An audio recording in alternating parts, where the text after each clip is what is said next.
9. The chambers of those who inflated prices for dishonest gain. Part 2. I bless the Lord who enabled us to reveal mysteries of these chambers of hell to His church, hoping that no one will be lost. The Lord has raised a generation of teachers. He said, I am not the one that judges you. It's the word I taught you.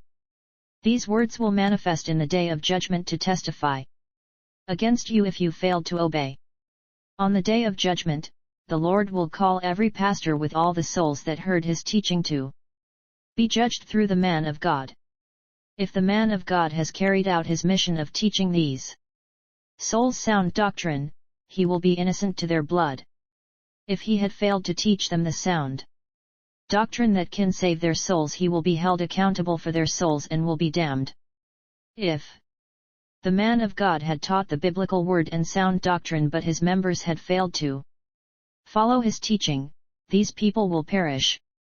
Ezekiel 3:18-21 When I say to the wicked, you shall surely die, and you give him not warning, nor speak to warn the wicked from his wicked way, to save his life, the same wicked man shall die in his iniquity, but his blood will I require at your hand. 19 Yet if you warn the wicked, and he turn not from his wickedness, nor from his wicked way, he shall die in his iniquity, but you have delivered your soul. 20 Again, when a righteous man does turn from his righteousness, and commit iniquity, and I lay a stumbling block before him, he shall die, because you have not given him warning, he shall die in his sin, and his righteousness which he has done shall not be remembered, but his blood will I require at your hand. 21 Nevertheless if you warn the righteous man, that the righteous sin not, and he does not sin, he shall surely live, because he is warned, also you have delivered your soul. Make no mistake, beloved, there will be 3 degrees of judgment. God will judge your conduct in relation to your body. If you are victorious, secondly, God will judge your soul, the inner man. When you come out victorious, He will finally judge your spirit. Many believers will be disqualified on that day. Maybe you will triumph in terms of outward conduct. But in the 2nd degree of judgment, the Lord will look at your inside, the inner man. If you overcome in the soul, then the Lord will judge your spirit. Therefore we must always be prepared. Brother, we must begin to prepare our eternity now. Only sound doctrine can help us to go to heaven. The Lord will judge you by your conduct and also on the basis of what you have heard. After living under the veil, the church must understand its spiritual part. One day we shall enter the spiritual world. Therefore we must amend our spiritual life. Brother, besides this life, there is another life after death. People that have gone beyond the grave before us are either in the place of torment or in the place of rest. They are conscious of their loved ones that are left on the earth. We must seriously think and ponder where we will spend our eternity. Eternity is something many have ignored, yet we are pilgrims and strangers on the land, living in a material body that is temporary. This body is comparable to the garment that we wear. One day we will leave this body that is an envelope. What matters to men is their final destination.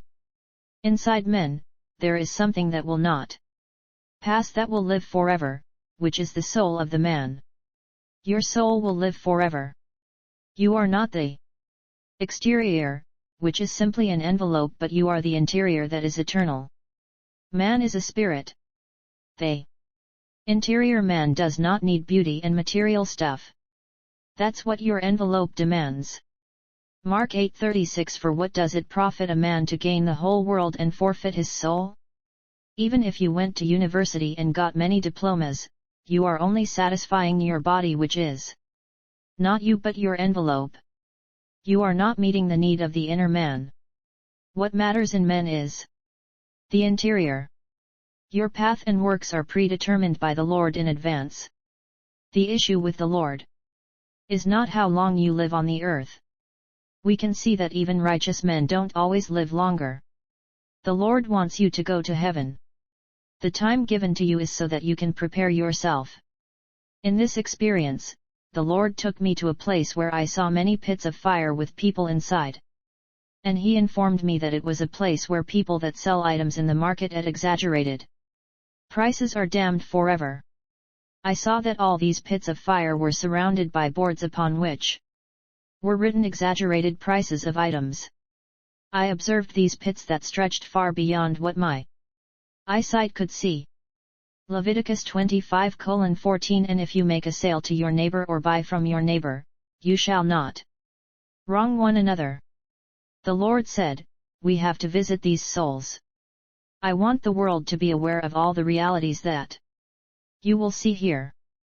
Then we breached the thorns wire and quickly we saw the first soul that was condemned in his pit. I said, Lord, what has he done to be here?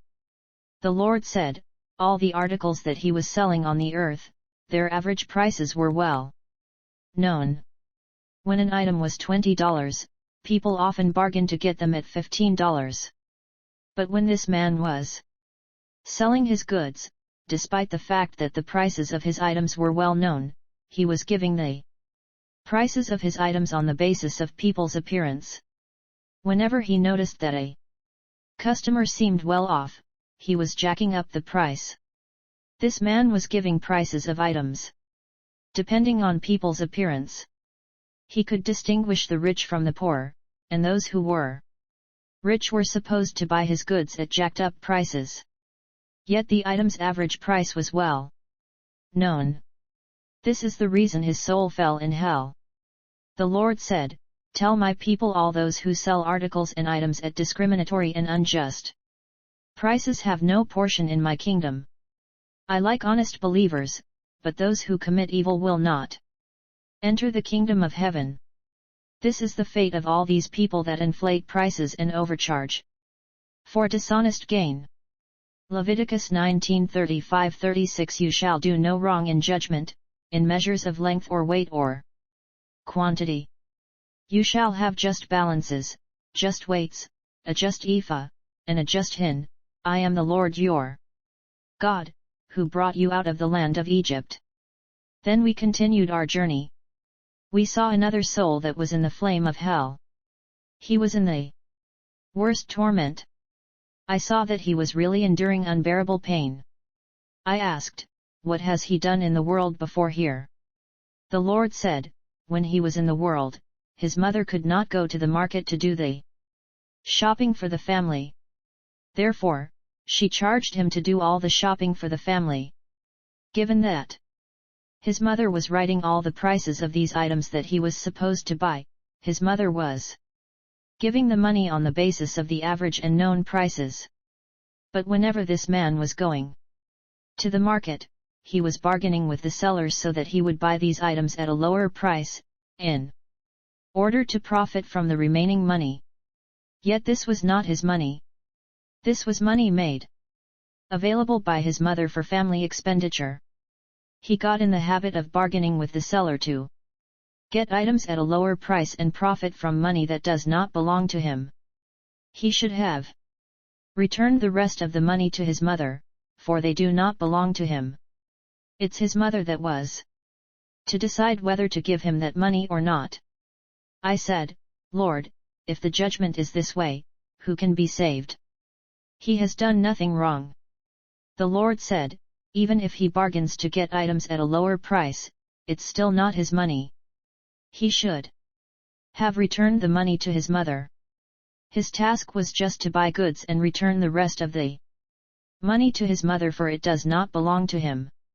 Leviticus 19:11 You shall not steal, you shall not deal falsely, you shall not lie to one another. Then we went to the next pit where I saw a lady who was in extreme torment. Liquid fire and grill were falling on her and she was begging the Lord to save her. The Lord said, she was a married woman. Her husband was taking care of her when she was pregnant. She told her husband, since I am feeling exhaustion, we need to employ a mate that can help us so that what I cannot do, she would do it for me. The husband said to her, I have no time. Just find a maid that you trust and I will pay her salary. When the maid came, she asked for a salary of $300. But the lady bargained with her and she accepted a salary of $250. This lady told her maid, "Don't tell my husband that your salary is $250. But I will be paying you that amount.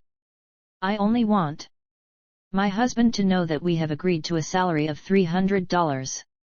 But every time my husband gives me $300 I will pay you $250. Only $50 will be mine." That is the way this lady was left with $50 every month and she fell in hell as a result of dishonesty. Proverbs 21:6 The getting of treasures by a lying tongue is a fleeting vapor and a snare of death. Then the Lord took me to a place where I saw a man sitting inside a cauldron that was burning. The man was fighting to get out and he was screaming. The Lord said, "You have sinned and this is the wage of sin you are suffering." I asked, "What has he done?" The Lord said, "He was in charge of doing provision for the family. Every day his mother gave him money to do the shopping for the family. The mother did not make a list of what he was to buy. She just gave him an amount that she thought was enough for daily provision.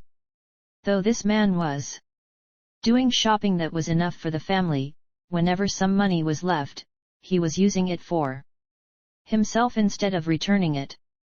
If only he could give back the money he would not fall here in the place of torment." Many souls were stuck in this segment of hell because of overcharging. If you had done this, please return the money to your parents and confess.